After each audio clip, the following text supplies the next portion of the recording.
சாதிகள் இல்லையடி பாப்பா என்று பாடிய நேரம். சலவை தொழிலாளியும் அந்த பாட்டை கேட்டான். பாட்டை கேட்டவனுக்கு மகிழ்ச்சி.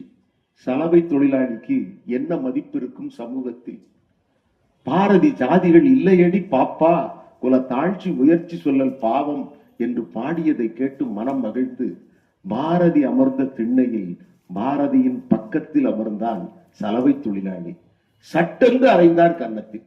யாரடா நீ என்ன அருகே அமர்ந்தது? நான் யார் நீ யார் என்றார். சலவை தொழிலாளி நினைவூட்டினார். சாதிகள் இல்லையடி பாப்பா, குல தாழ்ச்சி முயற்சி சொல்லல் பாவம். பாரதி அவனை நேர் எதிரே நிறுத்தி நெடுஞ்சாண்கடையாய் காலில் விழுந்து வணங்கி மன்னிப்பு கோரினார். இது வரலாறு பதிவு செய்துள்ள செய்தி. ஆக பாரதி உணர்ச்சி மயமான கவிஞன். அவன் ஆன்மீகத்தையும் பாடுவான், பகுத்தறிவையும் பாடுவான். இதுதான் கவிஞனுக்கு இருக்கிற பொயட்டிக்கல் ஃப்ரீடம் என்று ஆங்கிலத்தில் சொல்லுவது. அப்படி ஆன்மீகத்தை பாடியவன், எல்லா கடவுளையும் பாடியவன், பகுத்தறிவையும் பாடினான். பகுத்தறிவு பாடிய கவிஞர் சுந்தரி அவர்களுக்கு நன்றி. அடுத்து கவி பாட இவரை எப்படி நான் அழைக்க? தான் வளம் பெற வேண்டும் என்று தவிப்போர் மத்தியில் மீன்வளம் பெருக தினந்தோறும் முனைபவர். தான் வளம் பெற வேண்டும் என்று தவிப்போர் மத்தியில் மீன்வளம் பெருக தினந்தோறும் உழைப்பவர். செல்வத்தை கொடுத்து நீதியை வாங்குகின்ற காலத்தில் நீதியே நம்மிடம் செல்வமாக வந்து நிற்கிறது. நீதி செல்வம். செல்வத்தை கொடுத்து நீதி வாங்கும் காலத்தில் நீதியே செல்வமாக வந்து நிற்கிறது நம்மிடம். நீதி செல்வன் அவர்களே வருக. உங்கள் விசால பார்வையால் பாரதியின் விசால பார்வையை தொடுக.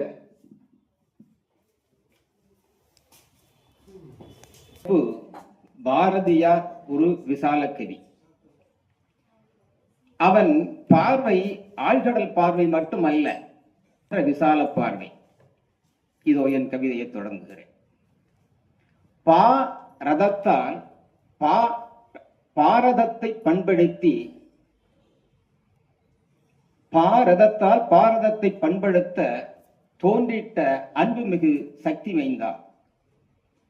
யார் ஒருவார் அடிமைத்தனம் அகற்றறிய என பலரும் விழிபிதிங்கி நிற்கும் வேளை கவி போர் தொடுத்து மார் நிமிர்த்தி மா வலியை காட்டி நின்ற வாணியை நாவில் பெற்ற அறிஞர் கோவே எங்கள் பாரதியே பாரதியே.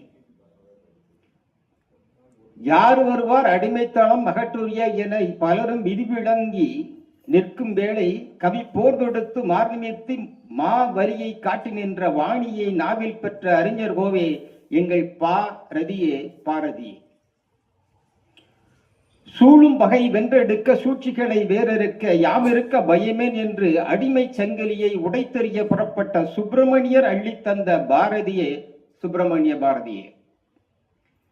யாமிருக்க பயமேன் என்று அடிமை சங்கிலியை உடைத்தெறிய புறப்பட்ட சுப்பிரமணியர் அள்ளித்தந்த பாரதியே சுப்பிரமணிய பாரதியே.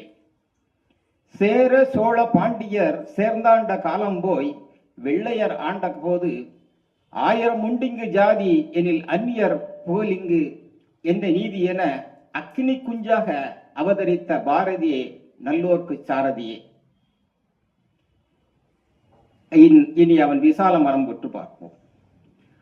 பாட்டெழுத வேட்கை கொண்ட வாணிமைந்தா, நீ பரந்த மனம் விருந்த ஞானம் விசால மனம் கொண்டதனால் 39 அகவையில் மறைந்தாலும் இன்று உனக்கு வயது 143. நீ சாகா வரம் பெற்றவன் என்பதால் உன் மறைவை நான் கணக்கில் எடுத்துக் கொள்ளவில்லை. பாட்டெழுத வேட்கை கொண்ட வாணிமைந்தா, நீ பரந்த மனம் விருந்த ஞானம் விசால மனம் கொண்டதனால் 39 அகவையில் மறைந்தாலும் இன்று உனக்கு வயது 143. நீ சாகாவரம் பெற்றவன் என்பதால் உன் மறைவை என் கணக்கில் எடுத்துக் கொள்ளவில்லை. என் பேதாமுனை உனக்கு தலை வணங்குகிறது. கவிஞன் என்று மட்டுமல்ல, தலைவன் என்று கூடத்தான். என் பேனாமுனை உனக்கு தலை வணங்குகிறது. கவிஞன் என்று மட்டுமல்ல, தலைவன் என்றும் கூடத்தான். கங்கை நதிப்புறத்து கோதுமை பண்டம் காவிரி வெற்றிலைக்கு மாறுகொள்வோம் என்றும் சிங்க மராட்டியர் தம் கவிதை கொண்டு சேலத்து தங்கங்கள் பரிசளிக்க எண்ணியதும் உன் விசால மனதின் மேலான வெளிப்பாடுகள். கங்கை நதிப்புறத்து கோதுமை பண்டம் காவிரி வெற்றிலைக்கு மாறுகொள்வோம் என்றும் சிங்க மராட்டியர் நம் கவிதை கொண்டு சேலத்து தங்கங்கள் பரிசளிக்க எண்ணியதும் உன் விசால மனதின் மேலான வெளிப்பாடுகள். வங்கத்தில் ஓடி வரும் நீரின் மிகையால் மையத்து நாடுகள் பைசெய்ய சொன்னாய் நீ சுதந்திரம் கிடைக்கும் முன்னே. வங்கத்தில் ஓடி வரும் நீரின் மிகையால் மையத்து நாடுகள் பயிர் செய்ய சொன்னாய் நீ சுதந்திரம் கிடைக்கும் முன்னே. இன்று வைகையிலும் நீரில்லை, வைப்பாரிலும் நீரில்லை, கைவர்த்து பார்த்தேன் துஷ்டர்கள் பலர் பெண்மேல் மட்டுமின்றி மண்மேலும் கை வைத்ததார். இன்று வைகையிலும் நீரில்லை, வைப்பாரிலும் நீரில்லை, கை வைத்து பார்த்தேன் துஷ்டர்கள் பலர் பெண்மேல் மட்டுமின்றி மண்மேலும் கை வைத்ததார்.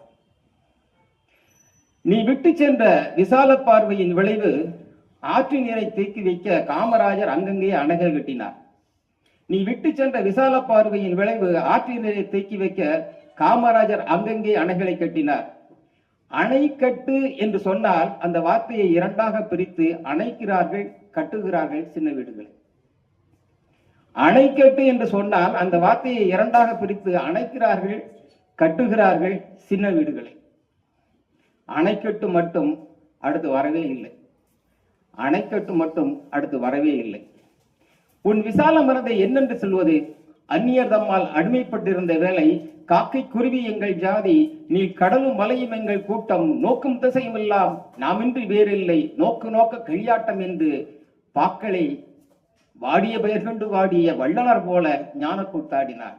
இது உன் விசால பார்வைக்கு ஒரு எடுத்துக்காட்டு. பாரதி பாடியது. பூமண்டலத்தில் அன்பும் பொறையும் கொண்டு சார்ந்த பல்லுயிர்களும் சாகாது இருக்க வேண்டும் என திரு உளமிறங்கி சக்தி குமாரனிடம் வாழும் உயிர்களுக்கெல்லாம் சாகாவரம் கேட்டவன் பாரதி. பூமண்டலத்தில் அன்பும் பொறையும் சார்ந்த பல்லுயிரும் சாகாத இருக்க வேண்டும் என்று திருவுளமிறங்கி சக்தி குமாரனிடம் வாழும் உயிர்களுக்கெல்லாம் சாகாவரம் கேட்டவன் பாரதி. மண்மையுள்ள மக்கள் என்று பறவைகள், விலங்குகள், பூச்சிகள், புட்பூண்டு மரங்கள் வினைகள் தீர்த்து சாகா நிலை பெற வேண்டும் என்று தமிழகத்தில் என்ன, இந்தியாவில் என்ன, உலகத்தில் எந்த கவியும் சொன்னதில்லை.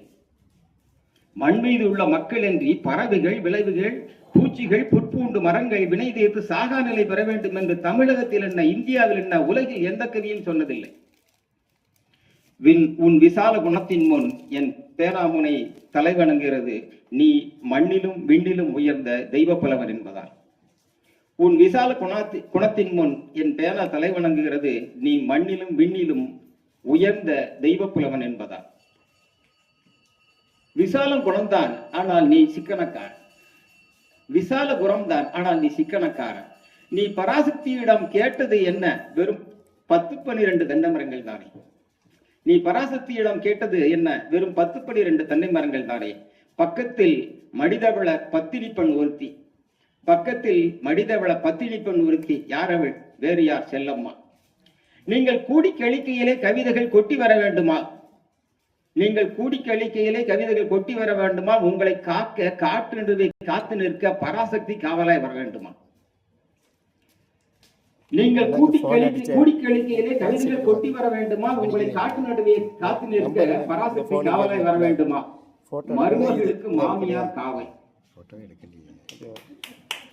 மருமகளுக்கு மாமியார் காவல். உன் கணக்கு சரிதான். இங்கு வந்திருக்கும் மாமியார்களும் அம்மாக்களும் இதை புரிந்து கொள்ள வேண்டும்.